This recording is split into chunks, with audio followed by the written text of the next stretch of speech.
Hola a todos, hoy les vamos a hablar de la evaluación de la actividad microbiana mediante respiración de dióxido de carbono como indicador del estado del suelo en la Reserva Natural El Romeral.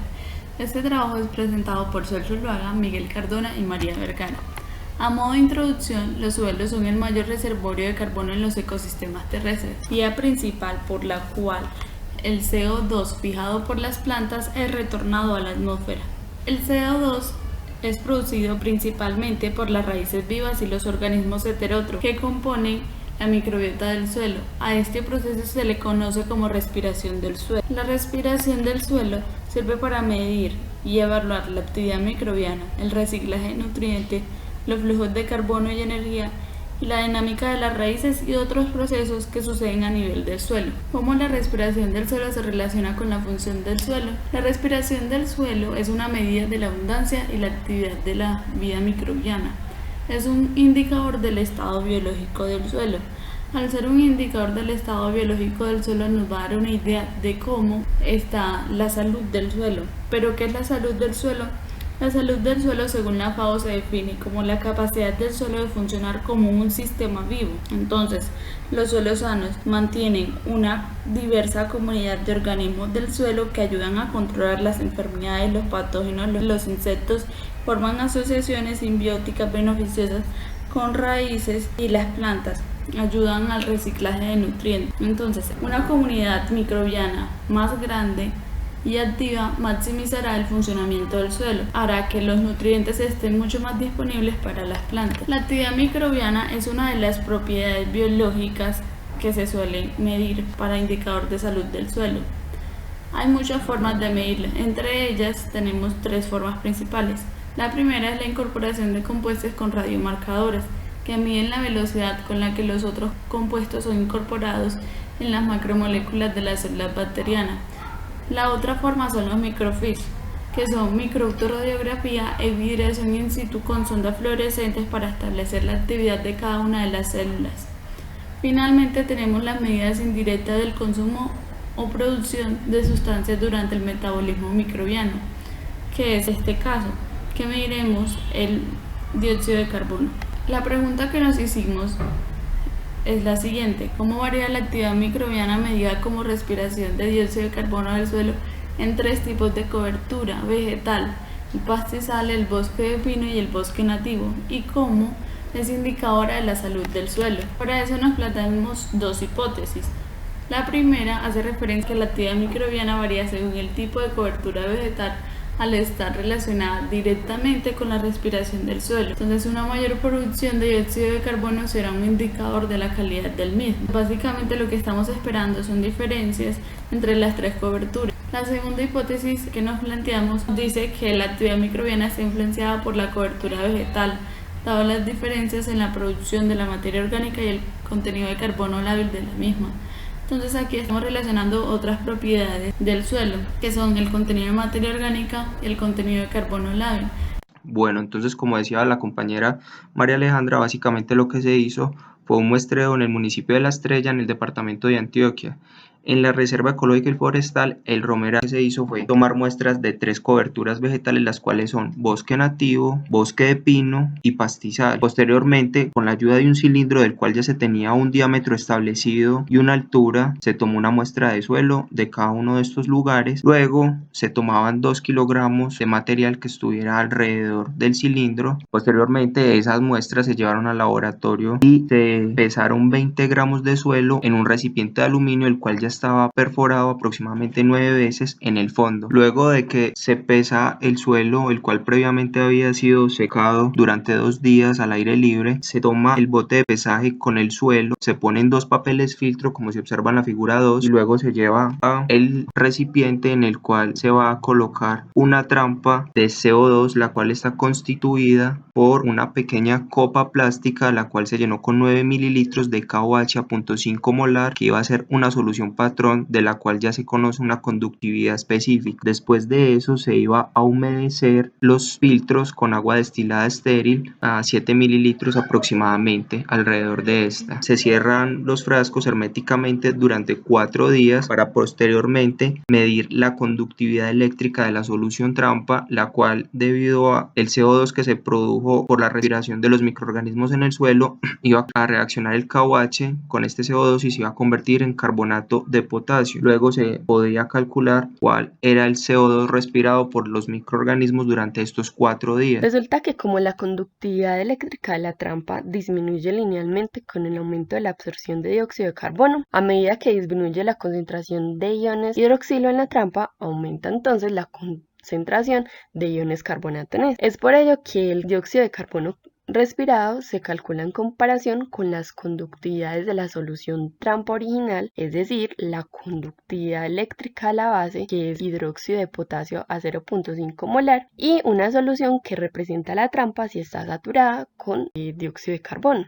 Es lo que llamamos conductividad eléctrica del saturado, que es el carbonato de potasio a 0.25 molar. Esto se cuantifica con la diferencia de conductividades y es a lo que representamos como P, que es la porción de la capacidad de la trampa que está siendo utilizada para absorber ese dióxido de carbono. Esto entonces lo tenemos que multiplicar con la capacidad teórica de la trampa, que toma un valor de 99.025 miligramos de dióxido de carbono, y como lo queríamos obtener por gramo de suelo, entonces lo dividimos por 20 gramos de peso seco del suelo de cada una de las coberturas vegetales. Una vez obtuvimos los resultados de las conductividades, los recompilamos en esta tabla que se representa a la izquierda, y a la derecha podemos obtener los miligramos de dióxido de carbono por gramo de suelo. Para el análisis estadístico se realizó una ANOVA al 95% de confiabilidad, la cual nos dio como resultado 0.0037, lo cual nos indica que hay diferencias significativas entre los tratamientos. Sin embargo, no nos dice cuáles tratamientos tienen diferencias entre sí, razón por la cual se hace necesario realizar un análisis de Tukey para ver la diferencia entre las medias, y con ello nos vamos que había diferencias significativas entre la cobertura de pasto con la de pino y a su vez pasto con el bosque nativo. Sin embargo, también se observó que entre nativo y pino no hay diferencias significativas. Después de los análisis estadísticos nos dimos cuenta que efectivamente la actividad microbiana difirió en cada una de las coberturas vegetales, más que todo en el pastizal con respecto al suelo del bosque nativo y el suelo del bosque de pino. Eso sucede por factores ambientales claves responsables de la variación en la respiración del suelo, que como la respiración del suelo fue una medida directa de la actividad microbiana, esta no solamente varía por la biomasa, sino también por diversos factores ambientales que la condicionan, como por ejemplo la temperatura y la humedad del suelo, además del tipo de vegetación y con esto las propiedades químicas del suelo entre y dentro de los sitios. Estos cambios en las cubiertas de vegetación pueden afectar profundamente la respiración del suelo y además de esto la producción primaria neta, al influir en la cantidad y calidad de sustrato suministrado al suelo, la dinámica de las raíces finas y rizomorfos y el microclima y la estructura del suelo. Como ya lo hemos mencionado, a partir del experimento realizado obtuvimos que la actividad microbiana varía según el tipo de cobertura vegetal, siendo el pastizal quien presentaba mayor actividad microbiana.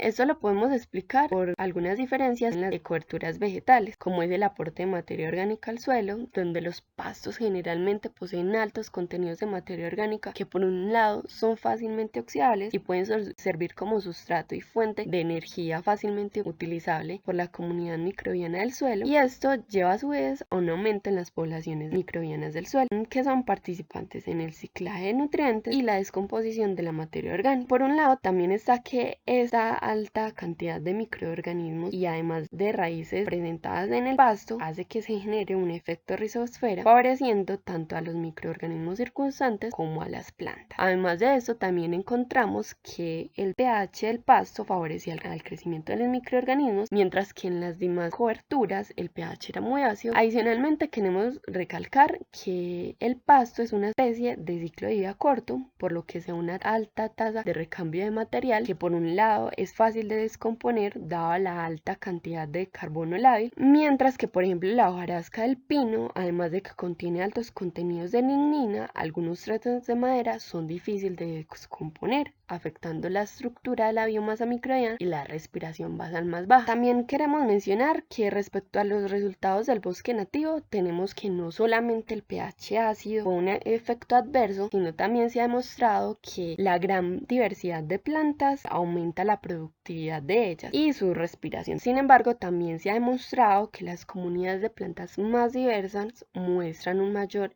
eficiencia en el uso de nitrógeno, lo que lleva a que se afecte negativamente los componentes autótrofos y heterotróficos de la respiración del suelo. Es decir, que a esas bajas concentraciones de nitrógeno se restringe su gran respiración microbiana. También, por último, queremos mencionar que al ser esa actividad biológica un índice de metabolización y ciclaje de nutrientes, hay una relación estrecha con su fertilidad, dado a que la alta actividad es indicativo de una rápida descomposición de residuos orgánicos hacia nutrientes disponibles para el crecimiento de las plantas, además de que la materia orgánica mejora la estructura y a su vez la retención de agua. Esto nos indica que el suelo del pastizal tenía un buen estado y podía sostener muy bien el crecimiento de las plantas, lo cual fue demostrado en el experimento realizado con las plantas de rábano.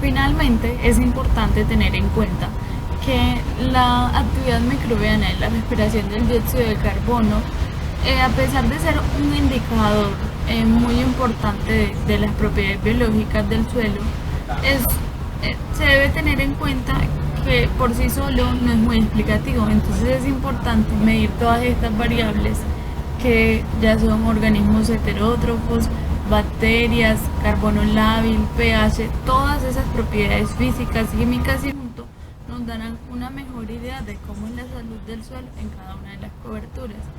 Entonces es importante tener en cuenta que no solamente una de las propiedades, a pesar de ser un buen indicador, nos va a dar respuesta a cómo es el funcionamiento del suelo.